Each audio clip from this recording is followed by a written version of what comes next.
আহ আহা দেখুন, চিনতে পারছেন তো? এই দেখুন, সেই রেসিপি দেখিয়েছিলাম আপনাদের, মায়ের বানানো চিলি চিকেন। আর মা বানিয়েছে একদম ময়দার পরোটা, একদম গরম গরম, পুরো একদম একদম। খাওয়া যাক বন্ধুরা, দেখায় কেমন হয়েছে। আমিও টেস্ট করিনি তো, কিন্তু দেখুন এই নিলাম এই চিলি চিকেন, এই পিস এরকম করে। উম,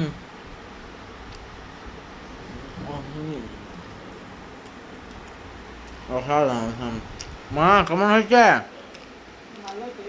হ্যাঁ, ভালো টেস্টি হয়েছে। হুম হুম আহা, বন্ধুরা তাহলে আপনারা ঝপ করে বানিয়ে নিন।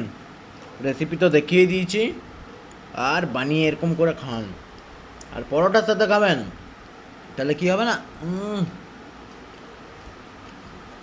অসাধারণ লাগবে। আহ বন্ধুরা, ভিডিওটা ভালো লাগলে লাইক শেয়ার কমেন্ট ফলো করে দেবেন, পাশে থাকবেন বন্ধুরা। দেখা হচ্ছে আরও নতুন একটা ভিডিও নিয়ে, নতুন একটা রেসিপি, নতুন একটা খাবারের ভিডিও নিয়ে। ততক্ষণ টাটা, বাই বাই।